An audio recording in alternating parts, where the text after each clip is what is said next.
میرے ذمہ جو موضوع لگایا گیا ہے اس کے 3 اجزاء ہیں۔ پہلی چیز ہے مصادر و مراجع، نمبر 2 نتائج البحث،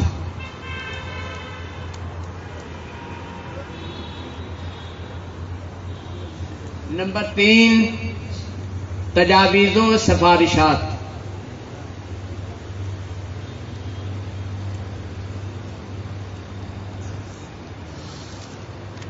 جی ان 3 چیزوں کو آپ مد نظر رکھیں کہ مصادر و مراجع، نتائج البحث، تجاویز و سفارشات۔ ہمارے پاس جو تنظیم المدارس کا اسکیڈول پہنچتا ہے ان میں مصادر و مراجع، نتائج البحث، تجاویز و سفارشات، ان تینوں میں سے ہر ایک کے الگ الگ نمبر وہاں پر ان کی وضاحت ہوتی ہے کہ مصادر و مراجع کے نمبر، نتائج البحث کے اور سفارشات کے۔ عام طور پہ یہ ہوتا ہے کہ مقدمہ اس کے حوالے سے کچھ باقاعدہ نمبر ہوتے ہیں، اس کے 15 نمبر ہیں، حواشی اور حوالہ جات کے نمبر ہوتے ہیں۔ عام طور پہ یہ تقدیم یعنی ابتدائیہ کلمات جس میں موضوع کی وضاحت، ضرورت و اہمیت، سابقہ کام کا جائزہ، اس میں فرضیہ تحقیق اور ساتھ ساتھ منہج تحقیق، اس کی وضاحت ہم نہیں کرتے۔ اسی طرح آخر میں مصادر و مراجع کا ذکر، نتائج البحث، سفارشات، اور اسی طرح کچھ فہارس ہیں، فہرست الآیات، احادیث نبویہ کی فہرست اور موضوعات کی فہرست۔ ان کو ہم نظر انداز کر دیتے ہیں جس کی وجہ سے اکثر امتحان میں ناکام ہو جاتے ہیں۔ امتحان میں ہماری ناکامی کی وجہ یہی ہے کہ ہمارے پاس نمبر لگانے کا جو ایک سکیڈول ہوتا ہے کہ اس چیز کے اتنے نمبر ہیں، ہم سب کا احاطہ نہیں کرتے، بس جو موضوع دیا اس موضوع پر کام لے کے بھیج دیا اور تقدیم کو بھی چھوڑ دیا اور ملحقات کو بھی چھوڑ دیا، جس کی وجہ سے اکثر عام طور پر ہم ناکام ہو جاتے ہیں۔ مصادر و مراجع کے حوالے سے میں کچھ عرض کروں کہ ویسے تو مصادر مصدر کی جمع ہے جس کا معنی ہے جائے صدور، اور مراجع یہ مرجع کی جمع ہے اور اس کا معنی ہے جائے رجوع، جائے صدور اور جائے رجوع۔ عام سطحی نظر سے دیکھیں تو مصادر و مراجع یہ دونوں ہمیں ہم معنی نظر آتے ہیں، لیکن تحقیق کی اصطلاح میں ان دونوں کے درمیان میں فرق ہے۔ دونوں مصادر و مراجع دونوں ان کتب کا نام ہے جن کتب سے ہم استفادہ کرتے ہوئے اپنا مقالہ تحریر کرتے ہیں۔ دونوں مصادر سے بھی مراجع سے بھی دونوں کتب کی اقسام کا نام ہے مصادر اور مراجع، لیکن یاد رکھیں ان دونوں کے درمیان میں فرق ہے۔ مصادر بنیادی کتب کو کہا جاتا ہے اور مراجع یہ ثانوی کتب کو کہا جاتا ہے۔ مثال کے طور پر سیاستہ مکمل 6 کی 6 کتابیں، اس طرح موطا امام مالک اور دیگر احادیث کی وہ بنیادی کتابیں جو ڈائریکٹ راویوں سے لے کر ان کو ذکر کر دیا گیا، ان کو ترتیب دینے کے لیے، ان کی تعریف کے لیے اور کتابوں سے استفادہ نہیں کیا گیا، تو ان کو ہم مصادر کہیں گے۔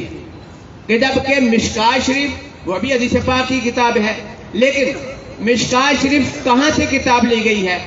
وہ باقاعدہ طور پر مشکوٰۃ شریف کو مرتب کیا گیا ہے کن کے حوالے سے؟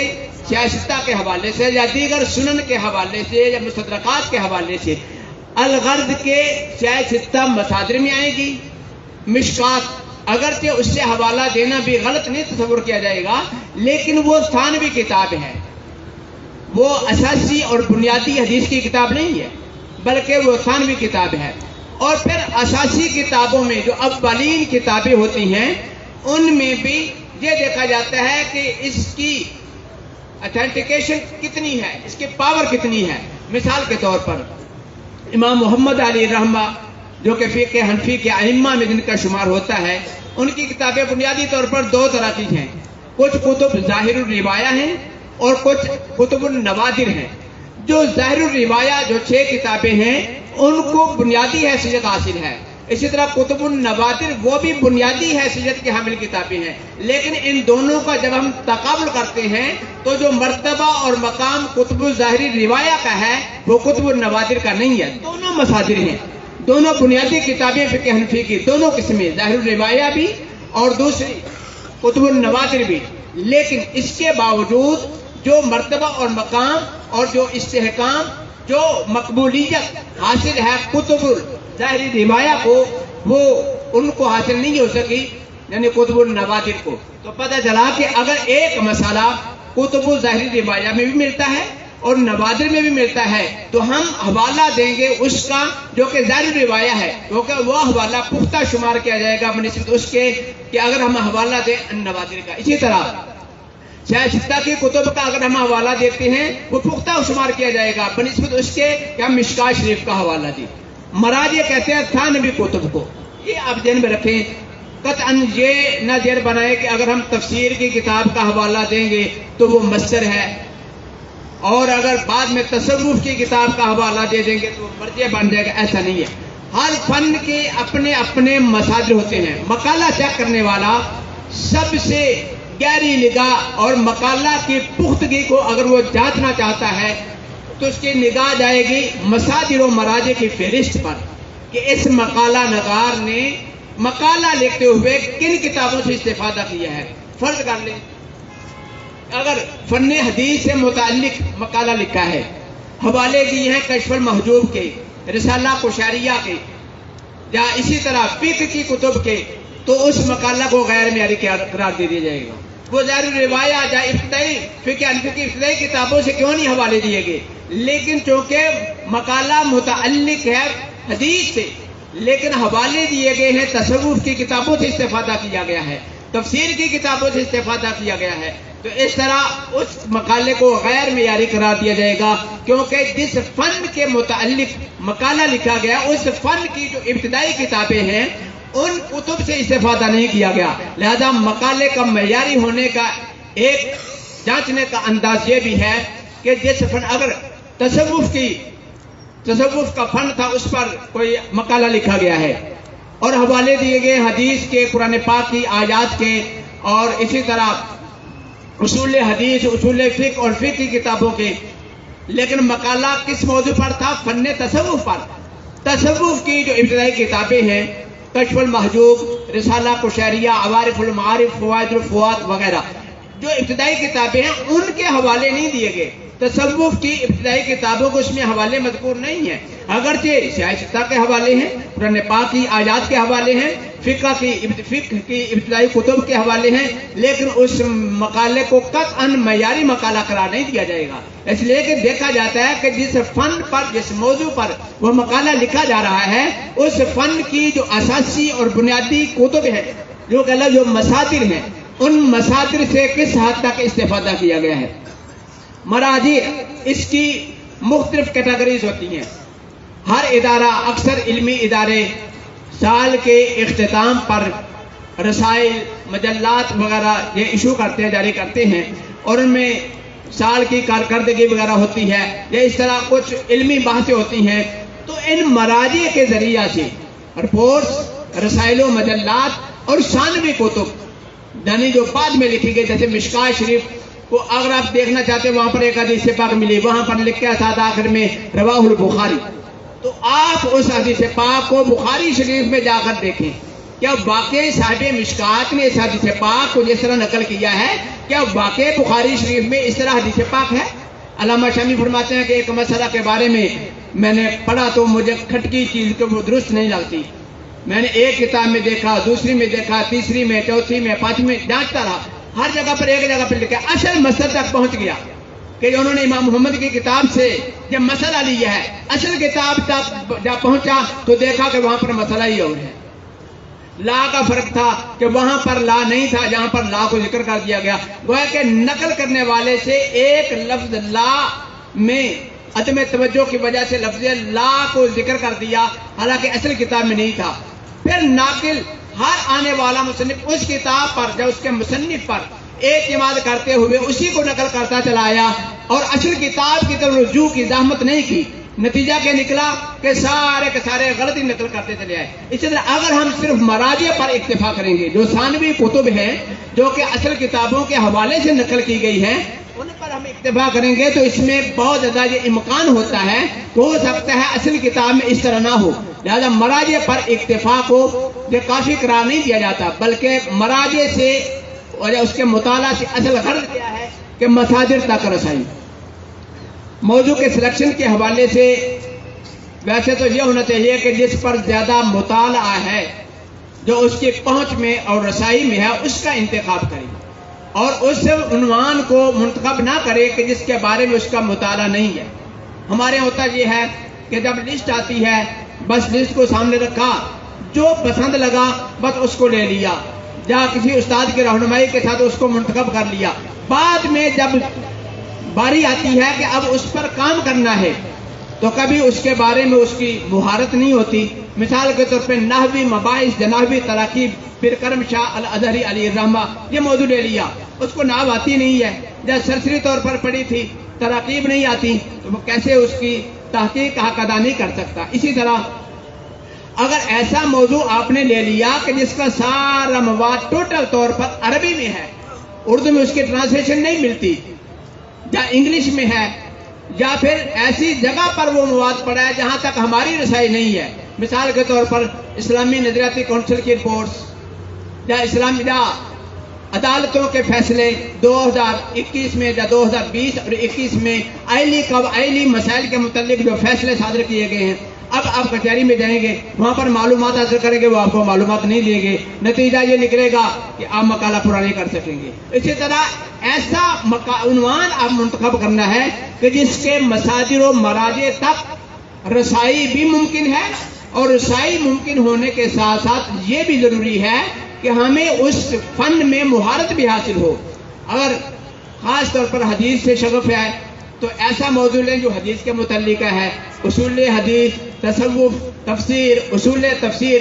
جس فن کے ساتھ خاص شغف ہو تو چاہیے یہ کہ طالب علمی کے زمانہ کے دوران ہی نوٹ لگاتا رہے اور اپنا ذہن بنا لے کہ میں نے اس پر کام کرنا ہے. ہم اکثر عام طور پر دینی مدارس کے طلباء، پڑھنا ہمیں آتا ہے لیکن لکھنا نہیں آتا. موضوع سلیکٹ کر لیا، تنظیم مدارس کو بھیج دیا، اب لکھنے کی باری ہے. قلم پکڑتے ہیں لیکن پتہ نہیں چلتا کہاں سے شروع کریں. بس یہ سوچ رہے کہاں سے پہلا جملہ ہمارا کیا ہونا چاہیے. یہ سوچتے سوچتے اکثر آخری وقت آ جاتا ہے کہ اب تو مقالہ جمع کروانے کی باری آ گئی ہے. تو اس کا طریقہ کار یہ ہے کہ قلم اگر پکڑ لیا، کاغذ ہاتھ میں لے لیا، تو پھر جو بھی ذہن میں آتا ہے اس کو صفحہ کرتاس پر ایک دفعہ منتقل کر دیں، اور پہلے سال سے دوسرے سال تیسرے سال ہر سال میں لکھنے کی مشق ضرور کرتے رہیں. جیسے امتحانات ہم دیتے ہیں اس میں لکھتے ہیں، تو اس طرح مقالہ بھی لکھنا ہوتا ہے. ادیب بننے کا سب سے بہترین طریقہ یہ ہے کہ انسان کے ذہن میں جو کچھ آئے اس کو صفحہ کرتاس پر منتقل کر دے. ڈائری لکھنے کا رواج کریں. ایک عالم تھے، انہوں نے اپنی اولاد کو ادیب بنانا چاہا کہ وہ ادیب ہو. بچے گھر میں جب باپ آتے ہیں تو بچے گھر میں شکایات کرتے ہیں کہ فلاں نے مجھے یہ کہا، فلاں نے یہ کہا، ایک دوسرے کی شکایات. اس عالم نے کہا کہ میرے پاس اتنا ٹائم نہیں ہے کہ تمہاری باتیں میں سنوں. کوئی ایک اس کی شکایت کرتا ہے، دوسرا اس کی شکایت کرتا ہے. کہتا ہے میں آؤں نا، میرے آنے سے پہلے جو شکایات ہوں وہ لے کر مجھے دینی ہے. ان سے کہا کہ لے کر مجھے اپنی شکایات دیں، میں زبانی نہیں سنتا. انہوں نے شکایات لکھنی شروع کر دی. رات کو باپ ان کا گارڈین گھر آتے تو وہ اپنی شکایت پیش کرتے. اپنے زمانے کے سب سے بڑے ادیب وہ بچے بنے تھے کیونکہ باپ نے ان کو لکھنا سکھایا تھا. ہمارے دینی مدارس میں لکھنے اور لکھانے کا رواج کم ہے، پڑھنے اور پڑھانے کا رواج زیادہ ہے. جس کی وجہ سے ہمیں بولنا اور تقریر کرنی یہ تو آ جاتی ہے، لیکن لکھنے کا رواج ہمارے مدارس میں بہت کم پڑتا ہے، جس کی وجہ سے عموماً ہم جب لکھنے کی باری آتی ہے تو اس سلسلہ میں پھر ہم پریشان ہو جاتے ہیں. مصادر و مراجع کے لیے ایک چیز جو کہ مشترک ہے، وہ ضروری ہے کہ وہ ہر طالب علم کو اس کے بارے میں آگاہی ہونی چاہیے. مثال کے طور پر کتب اللغات، ڈکشنریز. ہمارے یہاں مصباح اللغات استعمال ہوتی ہے، المنجد استعمال ہوتی ہے، یا لسان العرب ہے، دیگر.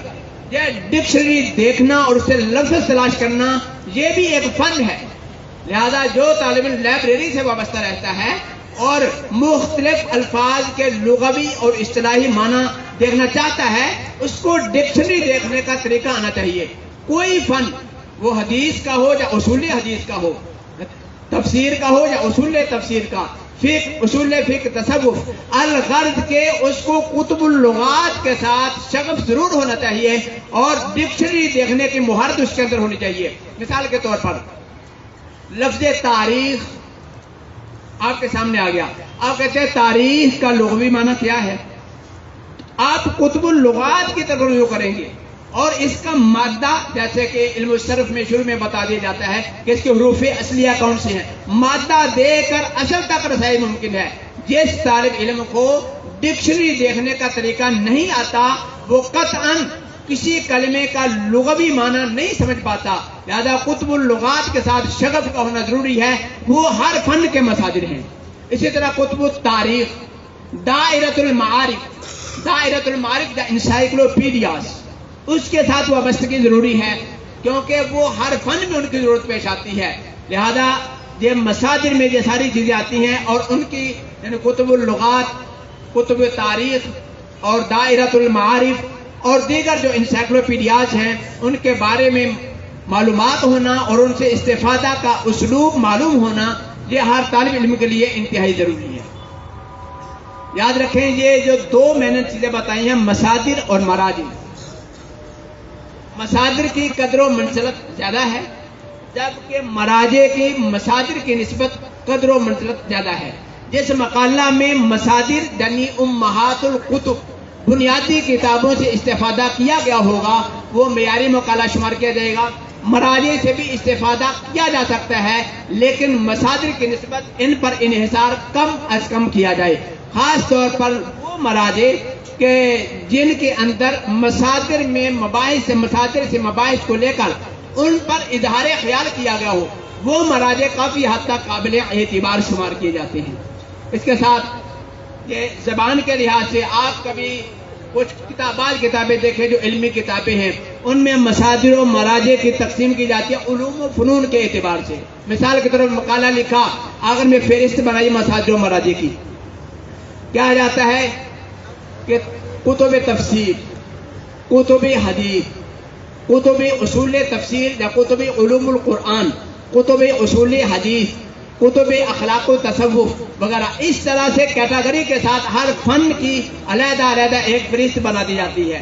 ایک تو یہ طریقہ کار ہے کہ مصادر یعنی علوم و فنون کے اعتبار سے، ایک ہوتا ہے زبان کے اعتبار سے.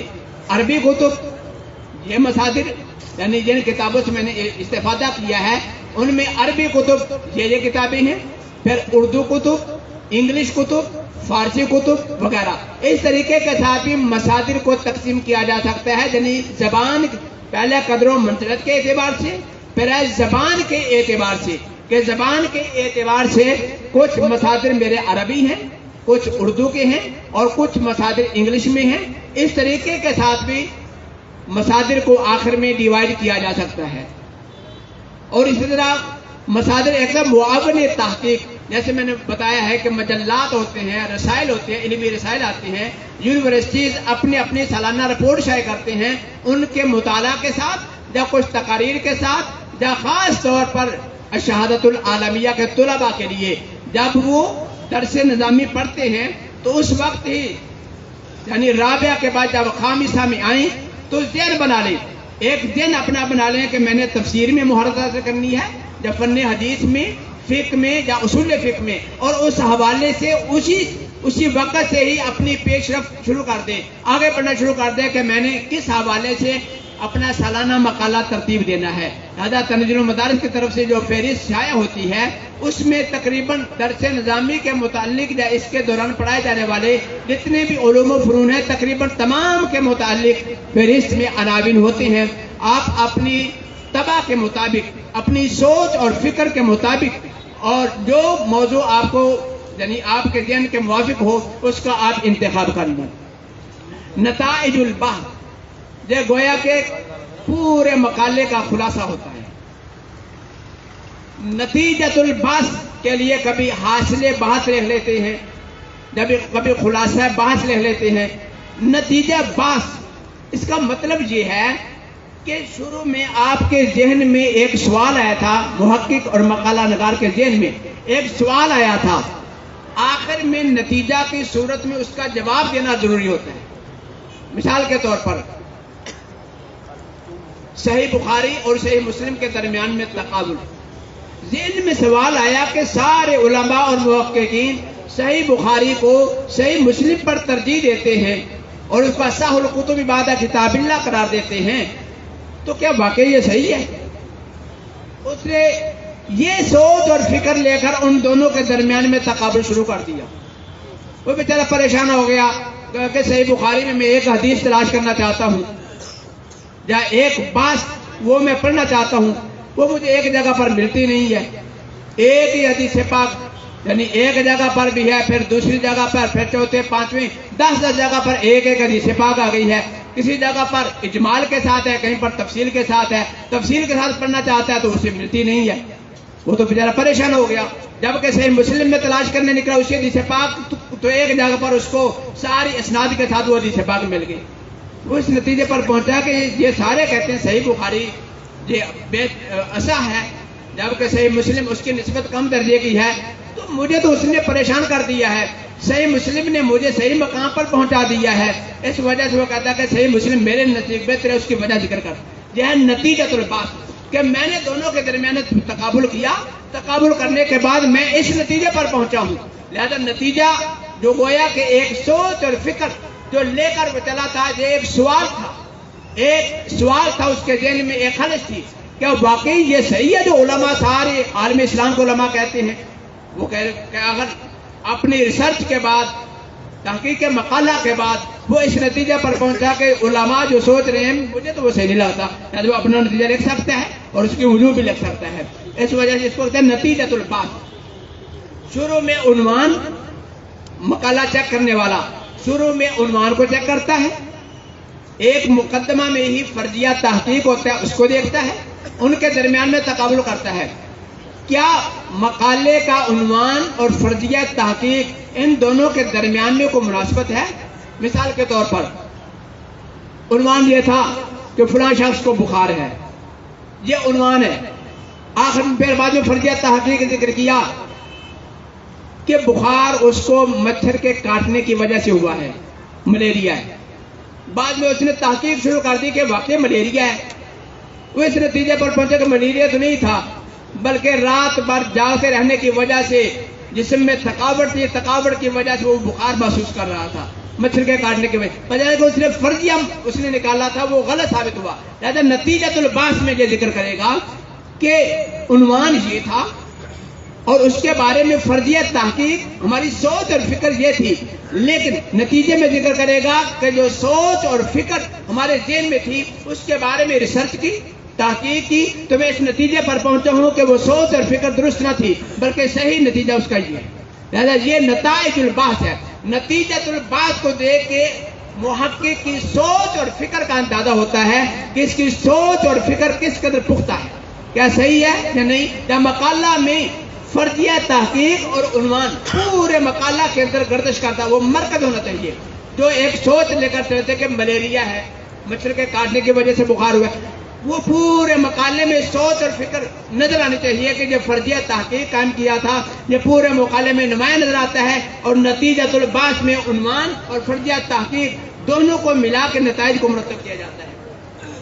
تجاویز و سفارشات، تجاویز و سفارشات میں دو چیزیں ہوتی ہیں، ایک مصلح ہے، واعظ ہے، اس نے ایسا موضوع منتخب کیا، مثال کے طور پر دعوت و ارشاد کے اصول، لوگوں کو وعظ و نصیحت کرنے کے اصول اور ضابطے کیا ہیں، وہ ایک واعظ ہے، لہذا اس نے اس حوالے کے ساتھ اصولوں پر ریسرچ کی، تو آخر میں وہ تجویز پیش کرے گا کہ میں نے اس مقالہ میں جن مواعظ کو لیا ہے اور مواعظ کے لیے باقاعدہ طور پر اصول مختلف کتب سے نکال کر ایک جگہ پر جمع کر دیے ہیں، اگر ان اصولوں کو اور میرے اس مقالہ کو اگر مساجد میں رائج کر دیا جائے، خطباء کے لیے، واعظین کے لیے، میری اگر اس کتاب کو پبلش کروانے کے بعد، طبع کروانے کے بعد اگر مساجد میں رائج کر دیا جائے تو اس سے یہاں پر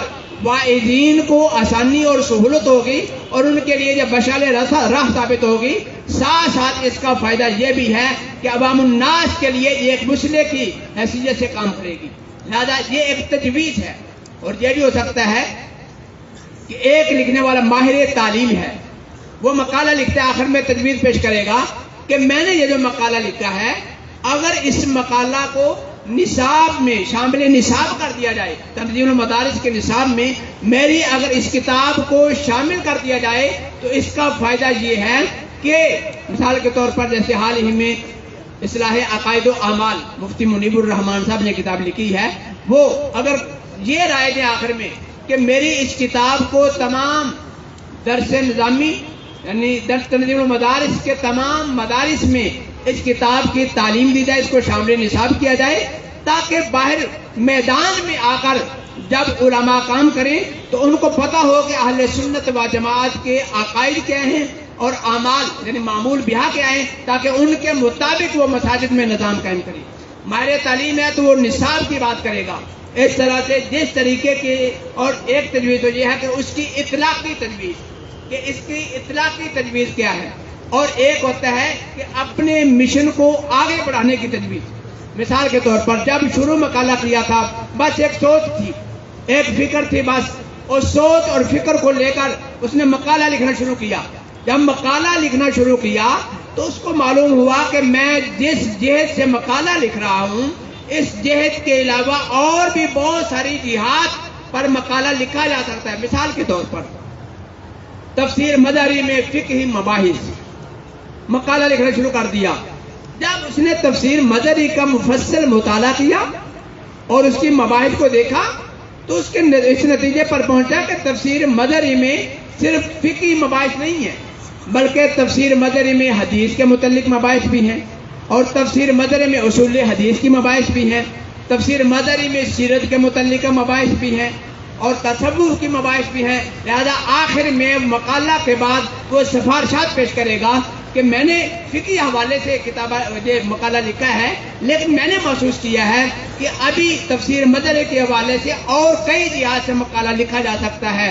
مثال کے طور پر تفسیر مدری میں مباحث اصول حدیث, تفسیر مداری میں مباحث تصوف, مباحث سیرت وغیرہ, یہ تجاویز اور سفارشات. یہ نتیجہ الباس جیسا کہ حضرت صاحب نے فرمایا کہ صفحہ یا 1.5 صفحے پر, اسی طرح صفحہ یا 1.5 صفحے یا 2 صفحات پر مشتمل تجاویز و سفارشات, تو ان کے باقاعدہ طور پر نمبر ہوتے ہیں. جو طالب علم مقالہ کے تمام جہات کا احاطہ کرتا ہے, مقدمہ سے لے کر یہ آخر میں تجاویز و سفارشات اور پھر فہرست مصادر و مراجع, یہاں تک اپنی کتاب کو اپنے مقالے کو مکمل کرتا ہے, تو وہ ہو ہی نہیں سکتا کہ کبھی مقالے میں ناکام ہو. اور ویسے تو اختتام کی طرف ہم انشاءاللہ چل رہے ہیں. یہ تنظیم المدارس نے تصنیفی اور تالیفی طلباء کی صلاحیتوں کو نکھارنے کے لیے یہ مقالہ کی تدوین کو لازمی قرار دیا تھا کہ ایک مقالہ لکھا جائے, اور وہ بہت کم صفحات پر مشتمل ہوتا ہے. یہ صفحے پڑھنے کی بات نہ کریں, بلکہ پختہ مقالہ لکھیں اور اپنا مواد کسی تک نہ پہنچائیں. جو طالب علم اپنا مواد دوسرے کو پہنچا دیتا ہے وہ اس کا اپنا بھی نقصان ہوتا ہے, اور جس طالب علم تک پہنچاتا ہے اس کا بھی نقصان ہوتا ہے. وجہ یہ ایسا کیوں ہوا ہے؟ ایک طالب علم ملتان کا رہنے والا ہے, دوسرا طالب علم اسی عنوان پر مقالہ لکھ رہا ہے جامعہ قادریہ قصر آباد میں. ملتان کے طالب علم نے مقالہ لکھا, اس کا خیال یہ تھا کہ ہمارے مقالے کہیں اور جائیں گے. جو فیصل آباد میں لکھنے والا ہمارا ایک ساتھی ہے اس کا مقالہ کہیں اور جائے گا, لہذا کسی کو کیا پتا کہ کس نے کیا لکھا ہے. یہ ایک غلط فہمی ہے, اس کو ذہن سے نکالنا ہوگا. کئی دفعہ دیکھا گیا کراچی اور خانیوال کا مقالہ پکڑا گیا, راولپنڈی کا اور ملتان کا مقالہ پکڑا گیا, کمپوز کروایا, کمپوز کروانے کے بعد اس کو میل کر دیا, اس نے پرنٹ نکلوایا اور پہلا پیج چینج کیا, اپنا نام لکھ کے واپس چھاپا لگا دیا اور تنظیم المدارس کو دونوں بھیج دیے. تنظیم المدارس نے یہ کیا کہ ایک عنوان پر جتنے مقالہ جات لکھے گئے ہیں ان سب کو جمع کیا اور ایک چیکر کے پاس بھیج دیا. ان مقالات کو چیک کرو. لہٰذا اس کے سامنے سارے مقالات ہیں. کیا کیا جاتا ہے؟ فہرست دیکھی جاتی ہے. کیا دونوں کی فہرست تو نہیں ملتی؟ اگر فہرست مل جائے تو باقی پڑھنے کی ضرورت ہی کوئی نہیں، فہرست ہی مل گئی ہے. دوسری بات، کچھ طالب علم جو تھوڑی سی ذہنی صلاحیت رکھتے ہیں وہ کہتے ہیں فہرست کے الفاظ چینج کر لو، مباحث آگے پیچھے کر لو. اس نے پہلا باب بنایا اس کو یہ دوسرا طالب دوسرا باب بنا دے، اور جو اس نے تیسرا بنایا اس کو وہ پہلا بنا دے، آگے پیچھے کر لیا، وہ بھی پکڑے جاتے ہیں. مقدمہ کے الفاظ دیکھے جاتے ہیں کہ مقدمہ کے الفاظ دونوں کے ملتے جلتے ہیں یا فرق ہے. آخر میں نتائج و سفارشات دیکھے جاتے ہیں، کیا وہ الفاظ ملتے جلتے تو نہیں ہیں. ایک دو طالب علم نے ایسا کہ ایک طالب علم کا مقالہ میرے سامنے آیا، میں نے چیک کیا، اس کے میں نے 98 نمبر لگا دیے، 100 میں سے 98 نمبر لگا دیے کہ بہت زبردست قسم کا مقالہ تھا. 98 نمبر لگا دیے. 3-4 مقالہ جا چیک کرنے کے بعد ایک اور مقالہ آیا، وہ ہو بالکل اسی طرح کا تھا. کیا کیا تھا؟ ایک نے جو مقدمہ لکھا تھا اس نے مقدمہ کے الفاظ چینج کر کے اس کو نتائج و سفارشات میں ڈال دیا، جو اس نے نتائج و سفارشات لکھے تھے اس کو اس نے اپنے مقدمہ میں لگا لیا، آگے پیچھے کر لیا. پھر فصلوں کے میں نے آغاز دیکھے، ہر فصل کا آغاز بالکل ہو ایک دوسرے کے الفاظ سے. اگر یہاں پر نہ پکڑے جائیں نا فرد کل فہارس میں اور ان جگہوں پہ، پھر ہم دیکھتے ہیں آیات قرآنیہ کن سے استفادہ کیا گیا ہے. پھر ان آیات قرآنیہ کے اگر مل جائے نا وہ ہم اس کو چوری نہیں سمجھتے. ہم کہتے ہیں ان آیات کے آگے پیچھے کیا لکھا ہے، کہ وہی نتیجہ نکالا ہے جو اسے نکالا ہے. پھر ہم ہمارے پیش نظر یاد رکھیں، اگر آپ لوگ مقالہ لکھتے وقت بازار سے مارکیٹ سے کتابیں خرید کے لاتے ہیں، وہ کتابیں ہمارے پاس بھی ہوتی ہیں. لہٰذا ہم بھی بازار اور مارکیٹ سے وابستہ رہتے ہیں کہ یہ عنوانات کی فہرست آئی ہے. پھر ہم کتابوں کو دیکھتے ہیں کہ ان میں کیا مباحث ہے. کچھ طالب علم یہ کرتے ہیں 2 کتابیں یا 3 کتابیں لی، ان کتابوں کو لے کے مختلف جگہ سے ہو الفاظ صفات کے صفات تصویبی صفات لکھ لیتے ہیں. وہ دونوں طالب علم جا رہے ہیں، ان کے پاس ایک ہی کتاب ہے، ایک ہی کتاب سے تصویبی صفات اپنے مقالہ میں نقل کر کے وہاں پر درج کر لیتے ہیں. ہم کہتے ہیں یہاں پر کہ یہ مقالہ نگار نے اپنی ذہنی صلاحیت کو استعمال نہیں کیا، بلکہ کتاب سے ہو نقل کر لیا ہے. ہو نہ نقل کیا جائے. البتہ اس درجہ میں یہ ہوتا ہے کہ جو مواد منتشر ہوتا ہے اس کو یکجا کر لیا جاتا ہے. مثال کے طور پر ایک بات آپ نے یہ لی کہ حدیث صحیح کسے کہتے ہیں. حدیث صحیح کے بارے میں مختلف کتابوں سے آپ نے اس کی تعریف نقل کی، آخر میں اپنا تبصرہ نقل کر دیا، وہ بالکل نقل شمار نہیں کیا جائے. لیکن اگر آپ نے ایک کتاب لی، اس نے حدیث صحیح کی تعریف لکھی تھی، اس کے بعد اس پر بات کی تھی، پورے 4-5 صفحات آپ نے وہاں سے ہو لفظ بلفظ وہاں سے نقل کر لیا اپنے مقالہ میں، تو اس پر بات کی جا سکتی ہے. خدشات کا اظہار ہوتا ہے. ایک لطف اور مزے کی بات آپ کو بتاؤں، ایک مقالہ چیک ہونے کے لیے آیا، آخر میں تجاویز و سفارشات میں اس نے لکھا تھا کہ میں یونیورسٹی سے التماس کرتی ہوں، طالب علم کا مقالہ تھا تنظیم مدارس میں، میں یونیورسٹی سے التماس کرتی ہوں اور تجویز پیش کرتی ہوں کہ میرے مقالہ کو شائع کیا جائے.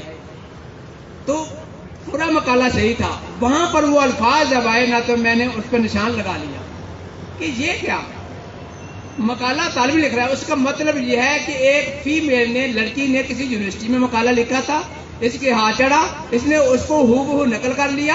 بیچارے کو تجاویز سفارشات پڑھنے کا موقع نہیں ملا، جلدی نہیں ہوتے نا، آخر میں امتحان بھی سر پہ ہوتے ہیں، امتحان کی تیاری بھی کرنی ہوتی ہے، تو اس نے وہ کہا کر چڑھا دو یہی نتائج سفار. باقی سارے مقالہ آ گئے نا، تو یہ تجاویز سفارشات بھی. اور یہ کہا تھا کہ میں یونیورسٹی سے گزارش کرتی ہوں کہ اس کو پبلش کروایا جائے اور باقاعدہ طور پر طلباء میں ایک کتابی شکل میں بنا کے یہ کتاب تقسیم کی جائے، تاکہ طلباء میرے مقالہ، تاکہ طلباء و طالبات یونیورسٹی کے میرے مقالہ سے استفادہ کر سکیں.